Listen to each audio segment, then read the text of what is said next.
반갑습니다. 우리 부민교회 성도 여러분, 잘 지내셨습니까? 하나님 은혜 가운데 또 계절이 이제 가을이 깊어가고 있습니다. 이 깊어가는 가을에 건강 조심하시고 또 우리의 신앙도 함께 깊어갔으면 좋겠습니다. 오늘 수요 성경 공부 시작하기 전에 함께 기도하고 시작하겠습니다.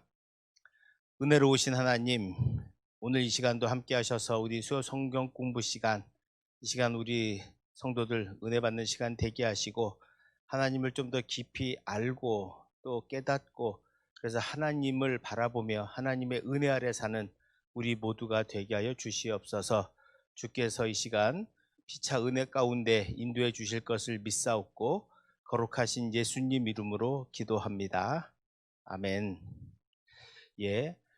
우리가 지금 지난 시간까지 쭉 이제 하나님에 대해서 말씀을 배우고 있습니다. 지난 시간에는 삼일체 하나님에 대해서 제가 말씀을 드렸습니다. 하나님은 삼위로 계시지만 그러나 본질은 하나다라고 하는 말씀을 드렸고요. 오늘부터는 하나님의 속성에 대해서 이제 공부를 하려고 합니다. 하나님의 속성. 하나님의 속성이라고 하는 것은 다른 게 아니라 하나님이 가지고 계신 하나님, 우리가 이제 하나님을 보통 이제 고백할 때 사랑의 하나님, 은혜의 하나님, 전능하신 하나님, 창조주 하나님 이렇게 말씀을 우리가 고백하잖아요. 그 앞에 붙는 이제 그 하나님이 어떤 하나님이신가에 대한 겁니다. 이걸 크게 두 가지로 보통 나눕니다. 하나는 공유적 속성이라고 하는 것과 비공유적 속성이라고 하는 두 가지로 나눕니다. 여기서 말하는 공유라고 하는 말은 이런 말입니다. 한자로 쓰면 함께 공자에다가 유자는 있을 유자. 그러니까 함께 있는 것. 즉 공유적 속성이라는 게 뭐냐면 다른 게 아니라 하나님과 인간이 가지고 있는 이 속성, 동시에 가지고 있는 속성을 우리가 공유적 속성이라고 하고, 비는 아닐 비자 쓰죠. 아닐 비자. 비공유적 속성 그래가지고 비공유적 속성이라고 하는 것은 하나님만이 가지시는 속성이다라고 하는 거야. 하나님만이 가지시는 속성. 그러니까 공유적 속성이라고 하는 건 하나님과 인간이 함께 가지고 있는 속성. 여기에는 선함, 아름다움, 공의, 지혜, 자비, 사랑 이런 것들입니다. 이거는 인간에게도 조금씩 있죠. 왜냐하면 인간은 기본적으로 하나님의 형상을 닮아서 하나님이 창조하셨기 때문에 하나님의 속성이 약간 있습니다. 반대로 하나님만이 가지신 속성, 이것을 비공유적 속성이라고 하는데 여기에는 영원함, 불변성, 편재성, 영원성, 전능성, 전지성 이런 것들은 하나님만 가지고 있는 속성입니다.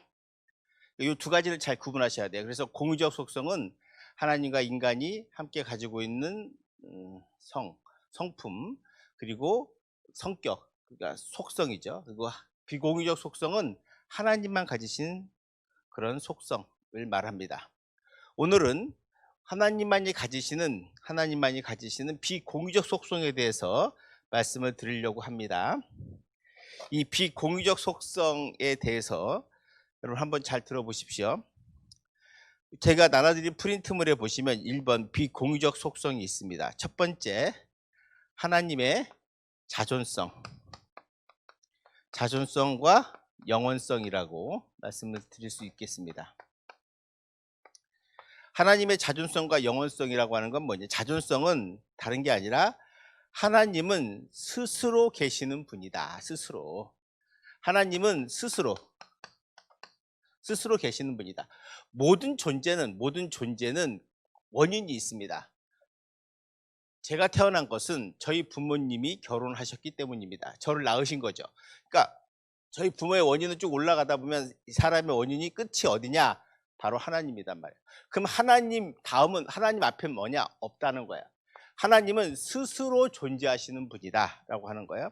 그러니까 하나님은 그래서 영원하시고 그래서 하나님은 스스로 존재하시는 분이다. 그 출애굽기 3장 14절에 보시면 모세가 사명을 받고 하나님께 묻죠. 하나님, 그들에게 가서 하나님을 무엇이라고 할까요? 그랬더니 하나님께서 말씀하시기를 나는 스스로 있는 자다.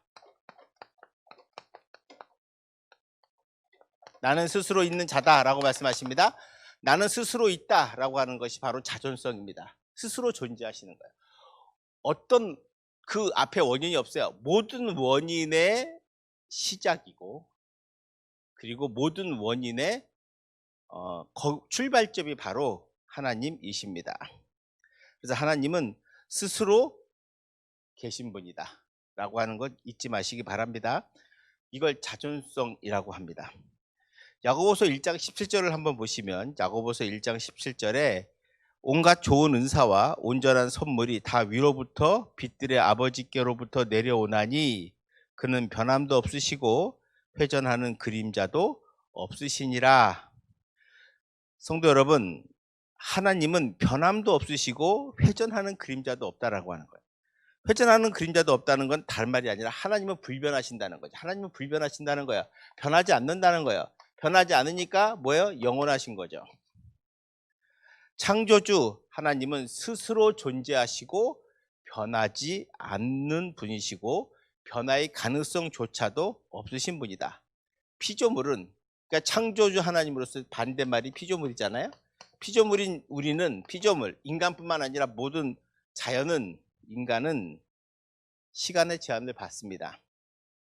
우리는 시간을 벗어날 수 없죠. 이 건물도 변하지 않는 것처럼 보이지만 조금씩 변합니다. 저 자신도 변하지 않는 것처럼 보이지만 우리는 조금씩 낡고 변하고 그리고 성장하고 성숙하고 또 노화되어 가고 있습니다. 근데 하나님은 변하지 않으시는 분이다. 그리고 하나님은 시공간을 초월하시는 분이고 그리고 하나님은 스스로 존재하실 뿐만이 아니라 영원히 존재하시는 분이다. 스스로 존재하실 뿐만 아니라 영원히 존재하시는 분이 바로 하나님의 속성 첫 번째다라고 하는 것을 꼭 기억하시길 바랍니다. 자, 그러면 두 번째 하나님의 전능성입니다. 첫 번째는 자존성과 영원성 말씀드렸죠. 두 번째는 하나님의 전능성. 전능성은 다른 게 아니라 모든 능력을 다 가지셨다는 거예요. 즉 하나님의 능력에 대해서는 끝이 없고 하나님은 하지 못하실 것이 없는 분이다라고 하는 거예요. 그러니까 전능하심이란 실행에 옮길 수 있는 하나님의 뜻을 말합니다. 에레미야 32장 17절 말씀을 한번 보겠습니다. 에레미야 32장 17절 슬프도소이다 주 여호와여 주께서 큰 능력과 표심팔로 천지를 지으셨사오니 주에게는 할 수 없는 일이 없으시니이다. 에레미야가 뭐라 고백하냐면 하나님 앞에 주님의 큰 능력과 크신 팔로 천지를 지으셨사오니 주에게선 할 수 없는 일이 없다. 모든 일을 다 할 수 있다라고 하는 거야. 왜? 그 가장 큰 놀라운 거 하나만 보면 창조입니다. 창조. 이거는 창조의 하나님은 제가 또 이제 후에 말씀드릴 건데 여러분 하나님의 창조는 놀라운 거죠. 이거는 무에서 무로부터의 창조입니다. 그러니까 아무것도 없는 것으로부터 새로운 것을 창조하신 거고 혼돈, 카오스로부터 코스모스로 창조하신 거죠. 하나님의 창조는 하나님의 전능성을 가장 잘 보여주는 작품이다. 우리가 어린아이가 그림 하나만 잘 그려도 야 정말 잘 그렸다, 창조적이다 또는 능력 있다 이렇게 말하잖아요. 재능이 있다고. 하나님은 우주 만물을 이렇게 기기묘묘하게 창조하셨습니다. 이것이 바로 하나님의 전능성을 우리에게 보여주고 있는 것이고요. 에레미야도 주께서 큰 능력과 표심팔로 천지를 지었사오니 그러니까 하나님이 창조하신 이 우주만 이 세계만 봐도 하나님의 전능하심을 우리는 저절로 알 수밖에 없다는 거예요. 여러분 밤하늘에 별을 한번 보십시오.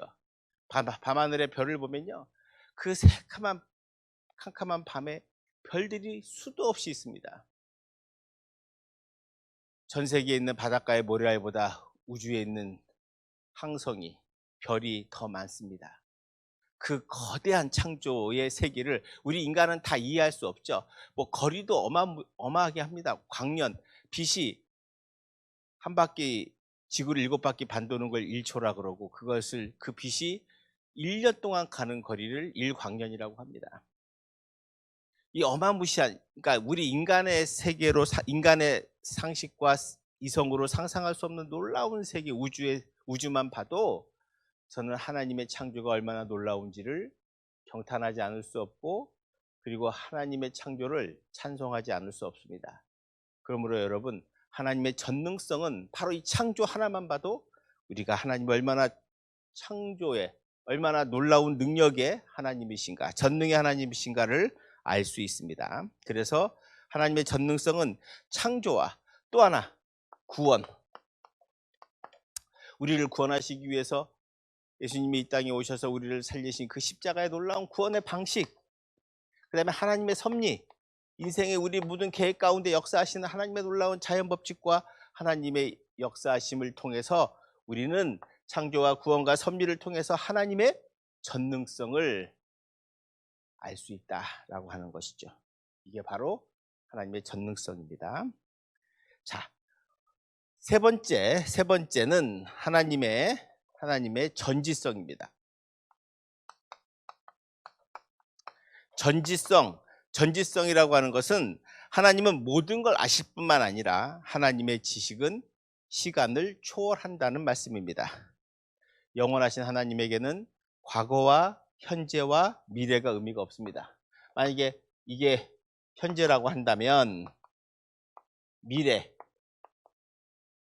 과거. 근데 우리는 과거도 어떻게 할 수 없고 미래도 어떻게 할 수 없습니다. 그냥 우리는 현재 이 시간만을 살 뿐입니다. 그러나 하나님은 과거와 현재와 미래와 상관없이 시공간을 초월하시는, 시간을 초월하시는 하나님이시고, 그래서 하나님의 지식은 우리 인간의 지식과는 차원이 다르다. 하나님은 미래의 일을 아실 뿐만 아니라 과거의 일도 망각하지 않으신다라고 하는 걸 기억하셔야 됩니다. 사실 어떤 면에서 하나님의 전지성을 이해하기는 어렵습니다. 왜냐하면 우리 인간의 지식이 한계가 있기 때문이죠. 여러분 한번 솔직히 고백해 봅시다. 우리가 알면 얼마나 알겠습니까? 우리 인생도 잘 모르고 나 자신도 잘 모를 때가 있는데, 근데 우리가 어떻게 하나님의 전능하심과 전지하심을 이해할 수 있겠습니까? 그러나 분명한 사실은 우리는 하나님을 잘 모를 수 있으나 하나님은 우리를 너무 잘하신다는 사실을 잊지 마십시오. 하나님은 그래서 인간보다 나를 더 잘하시고, 그래서 하나님은 인간을 포기하지 않으시고 돌아오기를 기다리신다는 것을 기억하셔야 합니다. 출애굽기 34장 6절을 한번 보시면 하나님은 어떤 분이신가? 여호와께서 그의 앞으로 지나시며 선포하시되 여호와로라 여호와로라 자비롭고 은혜롭고 노하기를 더디하고 인자와 진실이 많은 하나님이시라. 그러니까 우리는 단순히 하나님의 전지성을, 모든 걸 다 아신다, 이런 차원에서 이해하는 것이 아니라 미래를 아시는 것뿐만 아니라 과거도, 그리고 중요한 것은 궁극적으로 하나님의 지혜는 사랑의 심오한 은혜의 지혜다라고 하는 것을 기억하셔야 합니다.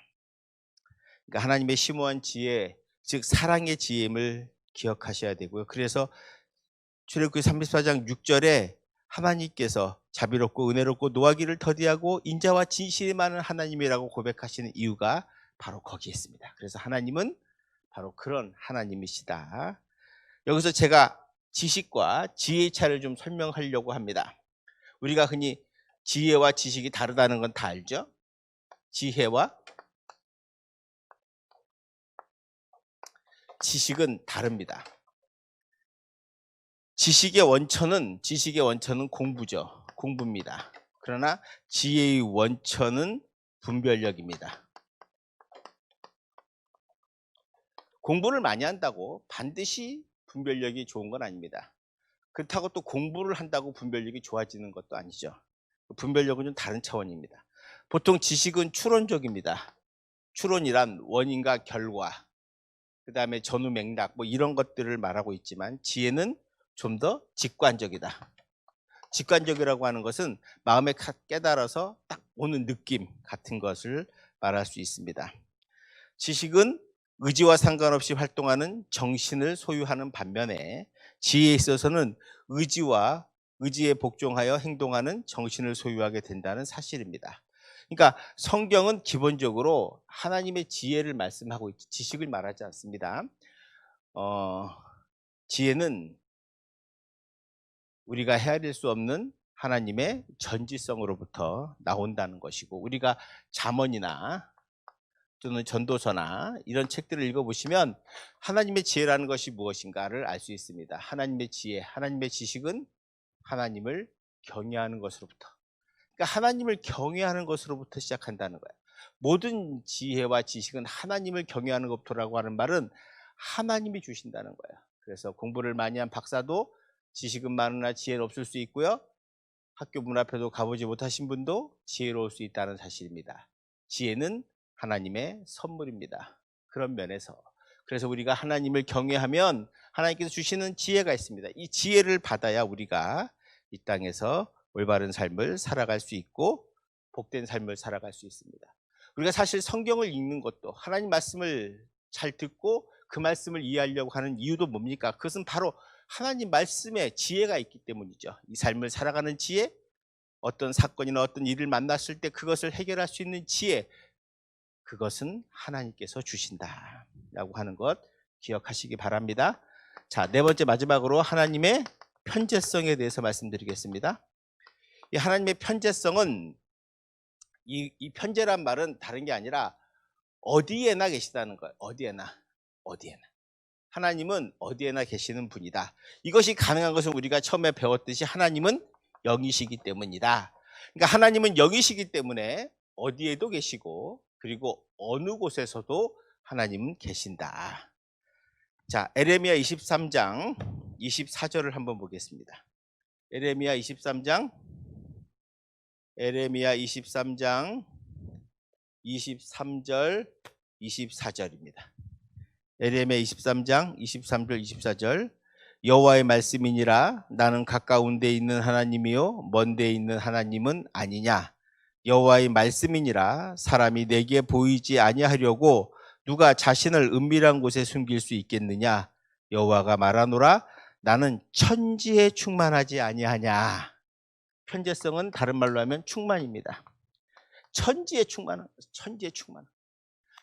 하나님이 충만하시다고 말씀하십니다. 사람은 하나님을 피할 수 없습니다. 어디에 숨어 있어도 하나님은 다 아십니다. 왜냐하면 하나님은 모든 곳에 충만히 계시기 때문이죠. 저는 여기에 밖에 있을 수 없습니다. 그러나 하나님은 모든 곳에, 여러분의 삶에, 여러분의 가정에, 여러분의 인생 속에, 또 우리 나라뿐만 아니라 전 세계 속에 어디에도 하나님은 충만히 천지에 계신다. 자, 시편 139편 보세요. 시편 139편. 이 시편 139편은 하나님의 어떤 분인가를 놀랍게 우리에게 말씀하고 있는데요. 139편 7절에서 10절을 보겠습니다.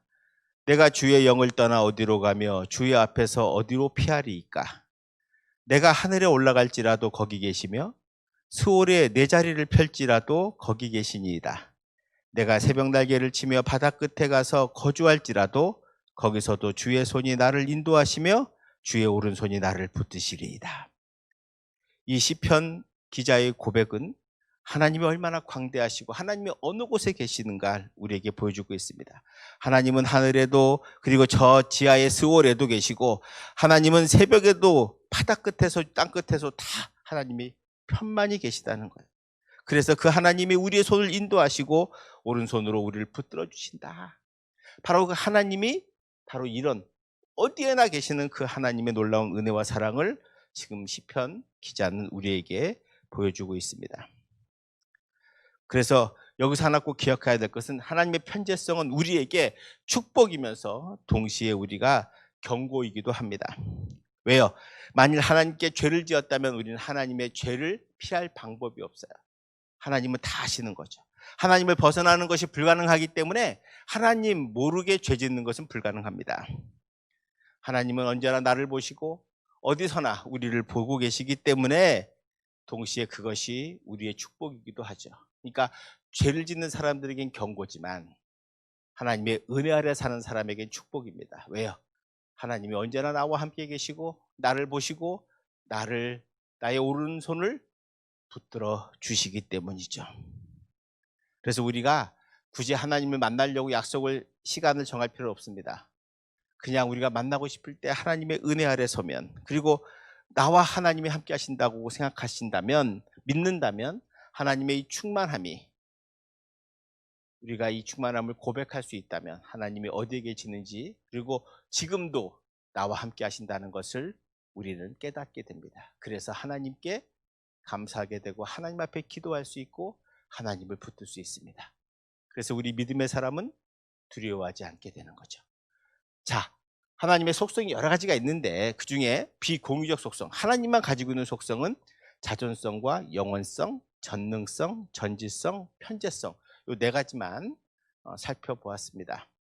이 말고도 또 몇 개 있는데 우리가 알아야 할 정도는 이 정도만 알아도, 그러니까 하나님이 어떤 분이신가를 이 네 가지만 잘 기억해 주셔서, 그래서 하나님이 여러분과 늘 함께 있음을 믿고 하나님과 동행하고 하나님의 은혜 아래 사는 저와 여러분 되시기를 주님의 이름으로 축원드립니다. 예, 감사합니다. 기도하겠습니다. 참 고마우신 사랑의 하나님, 하나님의 속성에 대해서, 비공유적 속성에 대해서 배웠습니다.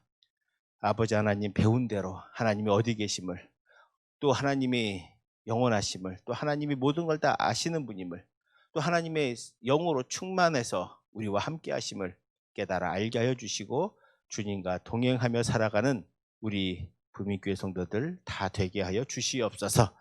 오늘도 주께서 우리와 함께 하심을 감사드리며 예수님 이름으로 기도합니다. 아멘. 예, 수고하셨습니다. 감사합니다.